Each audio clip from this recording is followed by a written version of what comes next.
तो हेलो दोस्तों, आज अपन करने वाले हैं एसएससी जीडी का 2024 में जो अभी पेपर हुए हैं उसमें प्रैक्टिस सेट 1 मैथ्स का, जिसमें पहला क्वेश्चन दिया है। एक क्रिकेट टीम में 7 पुरुष की आयु 26, 25, 21, 29, 24, 28 और 22 है। उनकी औसत आयु कितनी है? तो औसत आयु का फॉर्मूला होता है औसत बराबर क्या होता है, योग बटे संख्या। ठीक है, औसत आयु का फॉर्मूला। तो देखो, योग में व्यक्ति की आयु कितनी दी है, 26 दी, 26, 25, 21, 29, 24, 28 और 22। ठीक है, और कुल संख्या कितनी है, कुल व्यक्तियों की संख्या कितनी है, व्यक्तियों की संख्या 7 है। तो औसत निकल गया है। अपन इसको जोड़ लेते हैं, 2, 10, 14, 9, 23, 24, 5, 29 और 6, 35। 35 की क्या आ जाएगी, 5 आ जाएगी। हाथ से क्या बचा, 3, 3 और 2 5 और 2 7, 2 9, 2 11, 2 13, 2 15 और 2 17, मतलब 175/7।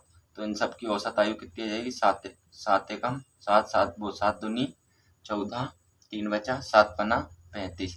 तो सबकी औसत आयु कितनी निकल के आ गई, 25 अपना आंसर हो गया। ठीक है दोस्तों, बाकी जिस क्वेश्चन में लगेगा डबल से समझाने का तो मैं डबल से भी समझा दूंगा, बाकी ये क्वेश्चन आप देख लेना। ठीक है, चलते हैं अपन नेक्स्ट क्वेश्चन की तरफ। अब दूसरा क्वेश्चन क्या है, एक कुर्सी का अंकित मूल्य 2000 रुपये है। 20% और X% की 2 क्रमिक छूट देने के बाद वह कुर्सी 1400 रुपये में बेची जाती है। X का मान कितना है? ठीक है, तो 2 कुर्सी, एक कुर्सी का अंकित मूल्य 2000 है। अंकित मूल्य मतलब MRP, मतलब जिसपे कोई व्यक्ति वस्तु को अंकित करता है। तो कितनी हो गई MRP उसकी, 2000 रुपये। ठीक है, इस पर उसने छूट एक दी 20% की, मतलब 20% का डिस्काउंट दिया, और एक छूट उसने कितनी दी, X% की।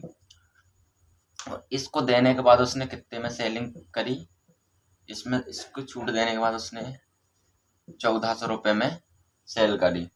ठीक है दोस्तों, तो अपन को ये X का मान बताना है। ठीक है, तो 2000 रुपये की जो वस्तु थी उसको उसने 20% की छूट पर, 20 जब भी ये छूट बोलेगा तो अपन 100 में से क्या माइनस प्लस, अगर वो डिस्काउंट बोलेगा तो अपन ने 20 माइनस कर दिया, अगर वो प्रॉफिट बोलता तो अपन 100 में प्लस कर देते, तो 80 बचेगा। ठीक है, ये याद रखना। तो इधर क्या 80/100, 2 जीरो से 2 जीरो, 8 दूनी 16, यहाँ तक की कितनी, एक छूट देने के बाद 1600 में बेच दी। अब दूसरी X का मान निकालने के लिए 1600 की वस्तु 1400 में फिर बेची, तो कितने का करा उसने, 200 रुपये कम में बेची।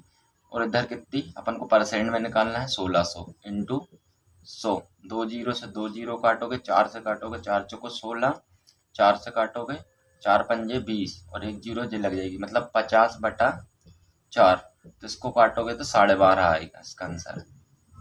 ठीक है, ये आंसर है। ठीक है दोस्तों, ये वाला क्वेश्चन आपको समझ में आ गया होगा, नॉर्मल क्वेश्चन था एसएससी जीडी के 2024 में जो अभी एग्जाम हुआ उसके फर्स्ट शिफ्ट का क्वेश्चन था। ठीक है, नेक्स्ट क्वेश्चन पर चलते हैं अपन।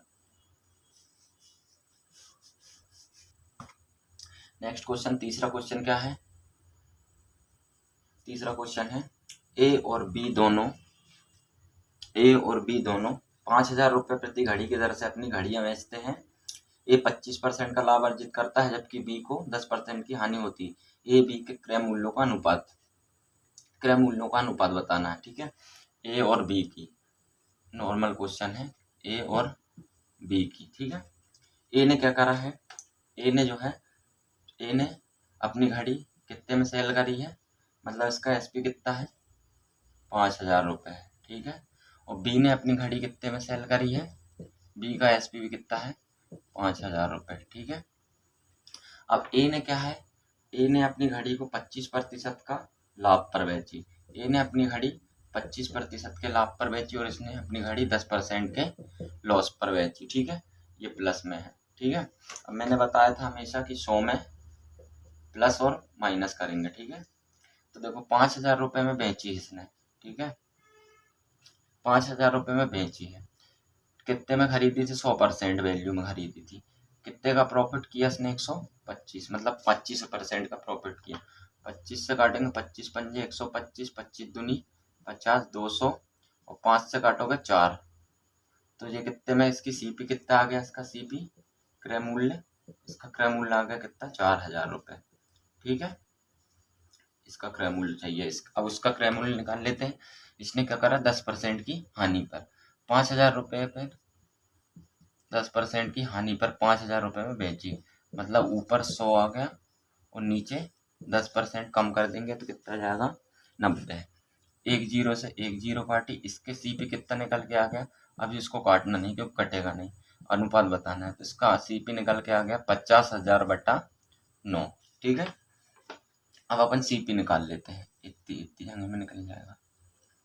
क्रय मूल्य का अनुपात, ए और बी का अनुपात निकालना, इसका सीपी का अनुपात, सीपी कितना है, 4,000 आया क्रय मूल्य और इसका क्रय मूल्य कितना आया है, 50,000/9।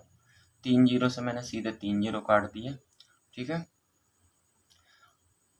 ठीक है, 2 से काट दो, 2 दूनी 4, 2 से कट जाएगा 25, तो इसका अनुपात आ जाएगा 9 दूनी 18 × 25, ठीक है, समझ में आ गया होगा, ठीक है दोस्तों। अब अपन चलते हैं नेक्स्ट क्वेश्चन 4th की तरफ। चौथा क्वेश्चन क्या है, दो रेलगाड़ियां समान चाल से विपरीत दिशा में चल रही है, यदि प्रत्येक रेलगाड़ी की लंबाई 300 मीटर है और वे 18 सेकंड में एक दूसरे को पार करती है, तो प्रत्येक रेलगाड़ी की चाल कितनी होगी।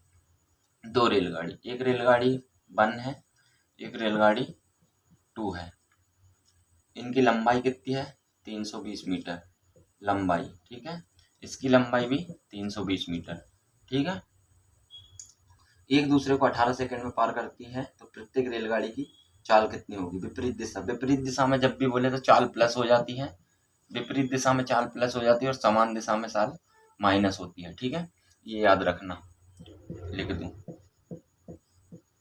विपरीत और समान दिशा में चाल, ठीक है। अब अपन को चाल पूछा है तो अपन चाल लिख लेंगे, चाल बराबर होता है दूरी बटा समय, चाल बराबर होता है दूरी बटा समय। दूरी कितनी है, तो 320 और 320 640, 640 हो गई दूरी। समय कितना लग रहा है, 18। अब उसने क्या बोला है, चाल उसने दी है किलोमीटर प्रति आवर में पूछी है, ठीक है, तो किलोमीटर प्रति आवर में पूछेगा तो किलोमीटर में जाना है तो 18/5 से गुना करना पड़ेगा। 18 से 18 5 से काटोगे तो 5 एकम 5, 5 दूनी 10, 5 अट्ठे 40, 128 आ गई, ठीक है। अब ये दो रेलगाड़ी की चाल आई है, दो रेलगाड़ी की 128 आई, मतलब प्रत्येक रेलगाड़ी की पूछी तो एक रेलगाड़ी की 64 आ गई, ठीक है दोस्तों, उम्मीद है समझ में आया होगा। हाँ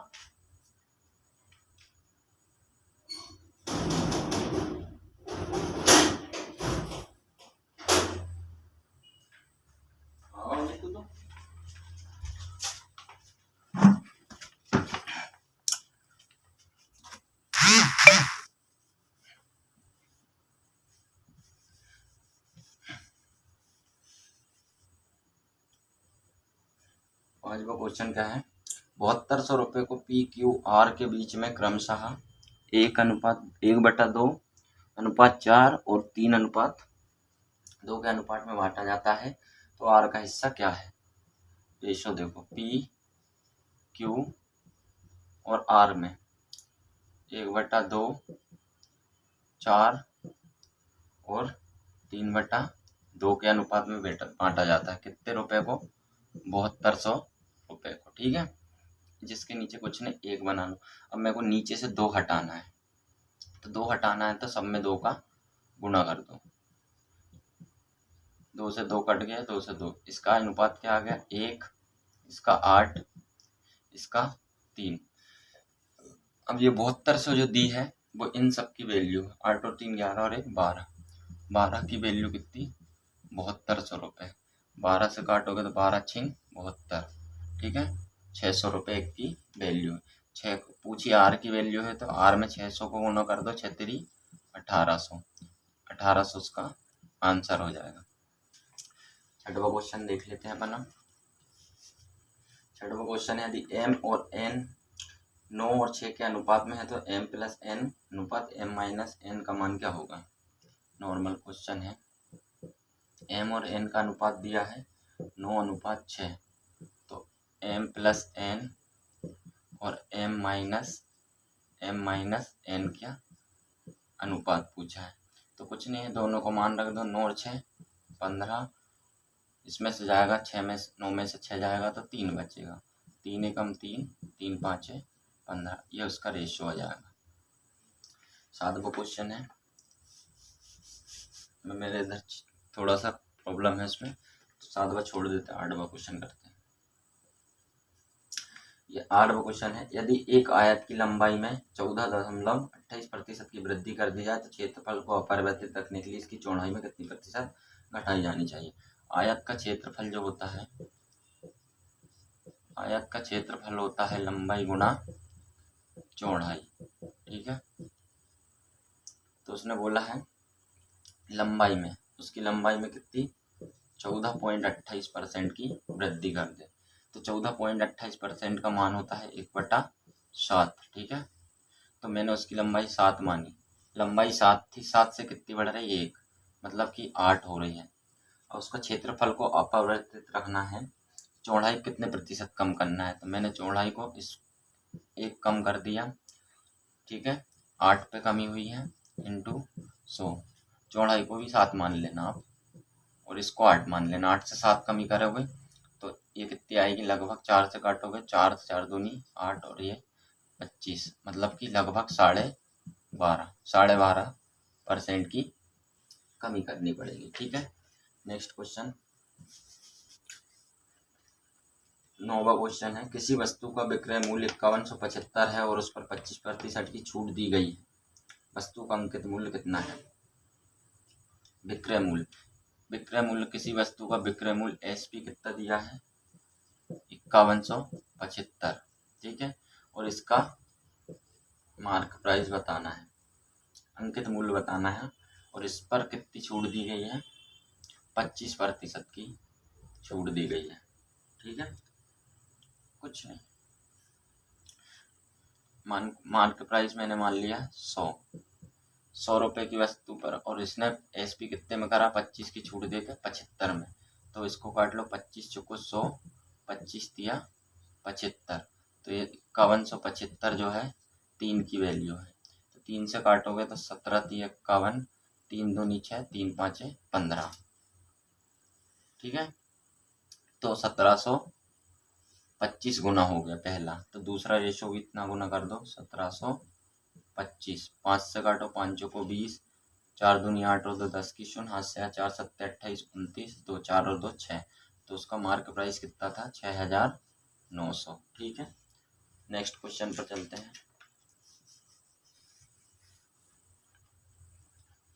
नेक्स्ट क्वेश्चन 10वां, किसी धनराशि 40 वर्ष तक साधारण ब्याज, उस धनराशि का 2/5 है, वार्षिक ब्याज दर कितनी है? साधारण ब्याज क्या होता है T into R into T बटा 100, इधर क्या जाएगा SI, ठीक है। तो अब उसने क्या बोला है 40 वर्षों में, समय कितना दिया है 40 दिया है, ठीक है, इंटू दर अपन को ज्ञात करनी है, ठीक है। और उसने क्या बोला है, ये भी नहीं दिया है, प्रिंसिपल भी नहीं दिया है, बटा 100, और साधारण ब्याज जो है उस धनराशि का, मतलब कि P का 2/5 गुना है, ठीक है। तो ब्याज की दर कितनी है, दर पूछी है, P से P खत्म हो गया, 0 से 0, 2 दूनी 4, 2 पंजे 10, तो 5 से 5 खत्म, 2 से 2 खत्म, R का मान क्या आ गया 1%, ठीक है। Next question